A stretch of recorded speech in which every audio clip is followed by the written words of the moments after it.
Eyre, Chapter 25. The month of courtship had wasted. Its very last hours were being numbered. There was no putting off the day that advanced, the bridal day, and all preparation for its arrival were complete. I, at least, had nothing more to do. There were my trunks, packed, locked, corded, ranged in a row along the wall of my little chamber. Tomorrow, at this time, they would be far on their road to London, and so should I. Or rather, not I, but one Jane Rochester, a person whom as yet I knew not. The cards of address alone remained to nail on. They lay, 4 little squares, on the drawer. Mr. Rochester had himself written the direction, Mrs. Rochester, Hotel, London, on each. I could not persuade myself to affix them, or to have them affixed. Mrs. Rochester. She did not exist. She would not be born till tomorrow, some time after 8 o'clock a.m., and I would wait to be assured she had come into the world alive, before I assigned to her all that property. It was enough that in yonder closet, opposite my dressing-table, garments said to be hers had already displaced my black stuff lowood frock and straw bonnet. For not to me appertained that suit of wedding raiment, the pearl-coloured robe, the vapory veil, pendant from the usurped portmanteau.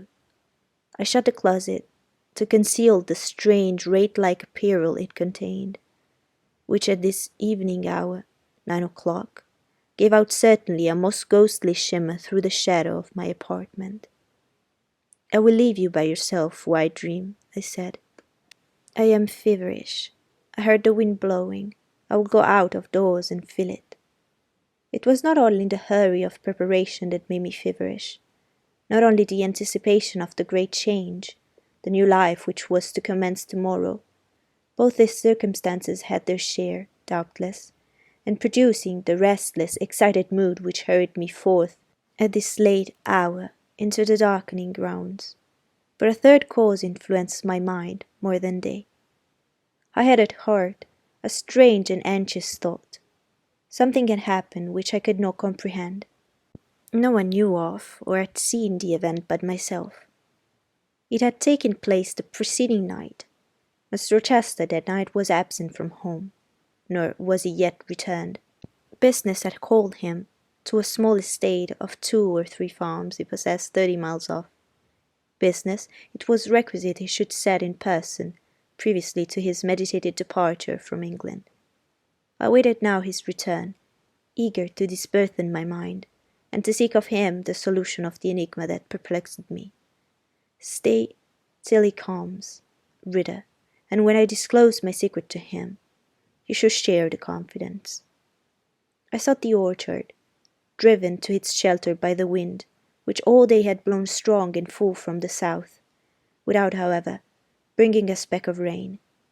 Instead of subsiding as night drew on, it seemed to augment its rush and deepen its roar. The trees blew steadfastly one way, never writhing around, and scarcely tossing back their boughs once in an hour. So continuous was the strain, bending their branchy heads northward. The clouds drifted from the pole to pole, fast following, mass on mass. No glimpse of blue sky had been visible that July day. It was not without a certain wild pleasure I ran before the wind, delivering my trouble of mind to the measureless air-torrent thundering through space. Descending the Laurel walk, I faced the wreck of the chestnut tree. It stood up, black and riven. The trunk split down the centre, gasped ghastly. The cloven halves were not broken from each other, for the firm base and strong roots kept them unsundered below. Though community of vitality was destroyed, the sap could flow no more.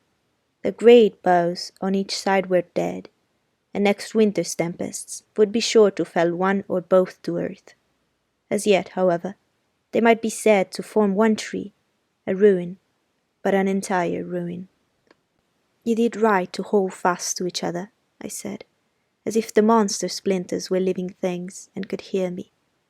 I think, scattered as you look, and charred and scorched, There must be a little sense of life in you yet, rising out of that adhesion at the faithful, honest roots.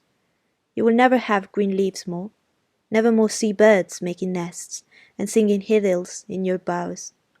The time of pleasure and love is over with you. But you are not desolate. Each of you has a comrade to sympathize with him in his decay. As I looked up at them, the moon appeared momentarily in the part of the sky which filled their fissure. Her disk was blood-red and half overcast. She seemed to throw on me one bewildered, dready glance, and buried herself again, instantly in the depth drift of cloud. The wind fell for a second round Torfield, but far away over wood and water poured a wild, melancholy wail.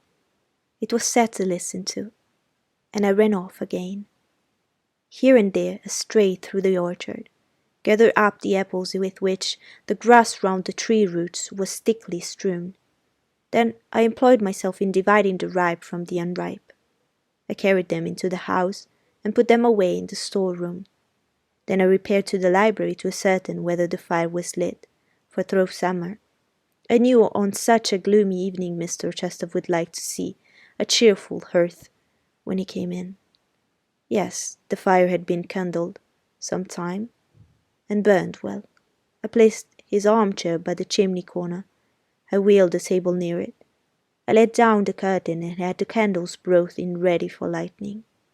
More restless than ever, when I had completed these arrangements, I could not sit still, nor even remain in the house. A little timepiece in the room and the old clock in the hall simultaneously struck 10. "How late it grows," I said. "I will run down to the gates. 'Tis moonlight at intervals. I can see a good way on the road. He may be coming now, and to meet him will save some minutes of suspense." The wind roared high in the great trees which embowered the gates, but the road, as far as I could see, to the right hand and the left, was all still and solitary, save for the shadow of clouds crossing it at intervals. As the moon looked out, it was but a long pale line, and varied by one moving speck. A puerile tear dimmed my eye while I looked, a tear of disappointment and impatience. Ashamed of it, I wiped it away. I lingered. The moon shut herself wholly within her chamber, and drew close her curtain of dense cloud. The night grew dark, rain came, driving fast on the gate. "I wish he would come, I wish he would come," I exclaimed, seized with hypochondriac foreboding. I had expected his arrival before tea. Now it was dark. What could keep him? Had an accident happened? The event of last night again recurred to me. I interpreted it as a warning of disaster. I feared my hopes were too bright to be realized, and I had enjoyed so much bliss lately that I imagined my fortune had passed its meridian and must now decline. Well, I cannot return to the house, I thought. I cannot sit by the fireside while he is abroad in inclement weather.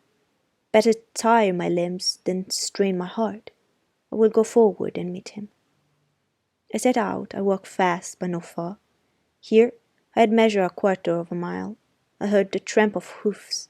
A horseman came on, full gallop. A dog ran by his side. Away with evil presentiment. It was he. Here he was, mounted on Mesrour, followed by Pilot. He saw me, for the moon had opened a blue field in the sky, and rode in it watery bright. He took his hat off, and waved it round his head, and I ran to meet him. "There," he exclaimed, as he stretched out his hand and bent from the saddle. "You can't do without me, that is evident. Step on my boot toe, give me both hands. Mount." I obeyed. Joy made me agile. I sprang up before him, a hearty kissing I got for a welcome, and some boastful triumph which I swallowed as well as I could. He checked himself in exultation to demand, "But is there anything the matter, Janet, that you come to meet me at such an hour? Is there anything wrong?" "No, but I thought you would never come. I could not bear to wait in the house for you, especially with this rain and wind." "Rain and wind indeed. Yes, you are dripping like a mermaid. Pull my cloak round you. But I think you are feverish, Jane. Both your cheeks and hand are burning hot. I ask again, is there anything the matter?" "Nothing now. I am neither afraid nor unhappy." "Then you have been both?" "Rather, but I'll tell you all about it by and by, sir. And I dare say you will only laugh at me for my pains." "I'll laugh at you heartily when tomorrow is past. Till then I dare not. My prize is not certain. This is you, who have been as slippery as an eel this last month, and as thorny as a briar rose. I could not lay a finger anywhere but I was pricked, and now I seem to have gathered up a stray lamb in my arms. You wandered out of the fold to seek your shepherd, did you, Jane?" "I wanted you, but don't boast. Here we are at Thornfield. Now let me get down." He landed me on the pavement. As John took his horse, and he followed me into the hall, he told me to make haste and put something dry on, and then return to him in the library. And he stopped me, as I made for the staircase, to extort a promise that I would not be long. Nor was I long. In 5 minutes I rejoined him.